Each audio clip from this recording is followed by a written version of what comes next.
हे केशव, मेरे 100 पुत्र मारे गए और मैं अंधा क्यों हुआ? मेरे पूर्व जन्म का क्या पाप है? धृतराष्ट्र अंधे थे, लेकिन जब उन्हें यह पता चला कि गंधारी को 100 संतानों को जन्म देने का आशीष है, तो अंधेपन का दुख मिट गया था। धृतराष्ट्र के 100 पुत्र और एक पुत्री हुई। कुरुक्षेत्र में उनके 100 पुत्र मारे गए थे। एक पिता के लिए इससे दुख की बात क्या होगी कि उसे 100 पुत्रों का शोक मनाना पड़े। भगवान श्री कृष्ण ने गीता का जो संदेश दिया था, उसे अर्जुन के अतिरिक्त संजय और धृतराष्ट्र ने भी सुना था। उसमें भगवान श्री कृष्ण ने कहा था कि सब कुछ पूर्व निर्धारित है, सबको उनके पूर्व के कर्मों का दंड भोगना होगा। धृतराष्ट्र को वह बात स्मरण थी। दुर्योधन और दुशासन मुख्य रूप से पांडवों और द्रौपदी के दोषी थे। उनके मारे जाने को तो धृतराष्ट्र कर्मदंड से जोड़ रहे थे, पर शेष पुत्रों की तो कोई भूमिका नहीं थी। वे क्यों मारे गए? यह प्रश्न धृतराष्ट्र को बहुत परेशान करता था। धृतराष्ट्र ने भगवान श्री कृष्ण से पूछा, मैं अंधा पैदा हुआ, मेरे 100 पुत्र मारे गए भगवन, मैंने ऐसा कौन सा पाप किया है जिसका यह दंड मुझे मिल रहा है?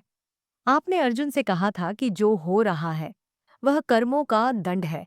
मेरे अंधे होने और 100 पुत्रों के मारे जाने के पीछे क्या कारण है? कृपा करके मुझे यह बताएं, अपने पुत्रों को खोने की पीड़ा से उभरने में यह काम आएगा। भगवान श्री कृष्ण ने कहा, महाराज धृतराष्ट्र, आपने उचित ही सुना था। कर्मों का दंड भोगना ही पड़ता है, उससे कोई बच नहीं सकता है। राजा और सार्थवाह समर्थमान बनाते हैं तो उनसे ज्यादा जिम्मेदार होने की आशा रखते हैं। कुछ पाने के लिए कुछ तो देना ही पड़ेगा ना महाराज। आप इस जन्म में भी राजा हैं और पूर्व जन्म में भी राजा थे, पर आपने कई पाप कर्म किए हैं। धृतराष्ट्र अधीर हो गए।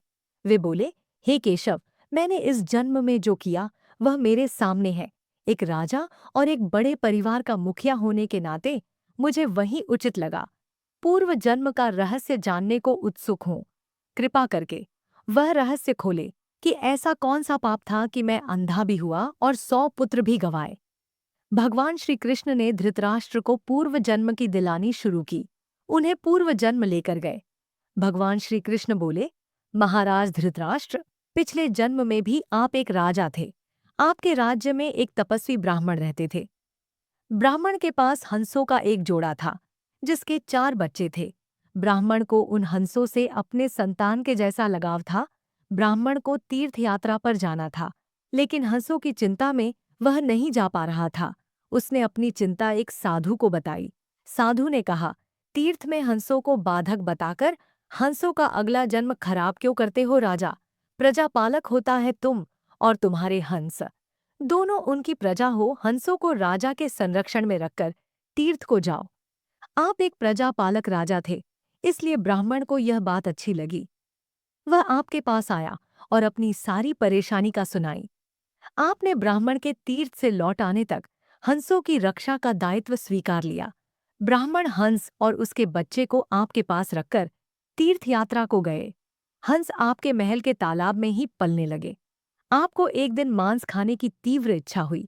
आप उस समय अपने महल के बाग में घूम रहे थे। आपकी नजर हंसों पर गई। आपने तो सभी जीवों का मांस खाया है, पर हंस का मांस आज तक नहीं खाया। इसका स्वाद आखिर कैसा होता होगा? आप इसी विषय पर सोचते रहे और हंस का मांस खाने की इच्छा तीव्र होती चली गई।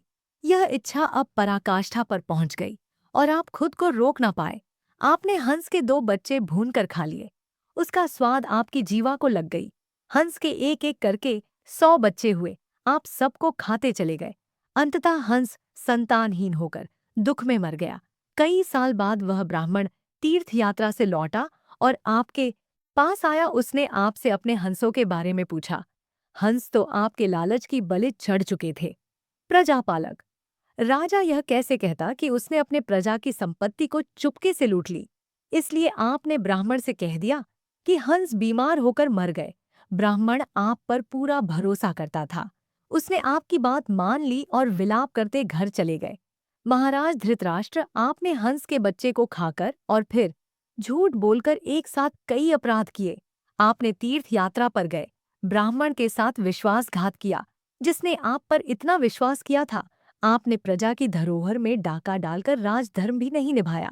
जीवा के लालच में पड़कर हंस के 100 बच्चे भूनकर खा गए जो आपके पास आश्रय के लिए आए थे। इस तरह आपने उस असहाय का वध किया जिसे आपने आश्रय दिया था। यह बहुत बड़ा पाप है। हे राजन, इन घोर पाप कर्मों का आपको दंड मिला है। जैसे आपने जीवा के लालच में हंस के 100 बच्चे मारे, वैसे ही आपके 100 पुत्र लालच में पड़कर मारे गए। उन सब की जीवा भी आवश्यकता से अधिक उदंड थी, जिसने आप पर आंख मूंद कर भरोसा किया। उस तीर्थयात्री से आपने झूठ बोला और राजधर्म का पालन नहीं किया। कोई आंख मूंद कर विश्वास करे तो उसका विश्वास कभी नहीं तोड़ना चाहिए। इसी विश्वासघात के कारण आप ध्येय और राजकाज में विफल व्यक्ति हो गए। भगवान श्री कृष्ण ने कहा, सबसे बड़ा छल होता है विश्वासघात। आप उसी का फल भोग रहे हैं। वीडियो अच्छी लगी हो तो लाइक, शेयर और ऐसे ही वीडियो को देखने के लिए हमारे चैनल को सब्सक्राइब जरूर करें। धन्यवाद।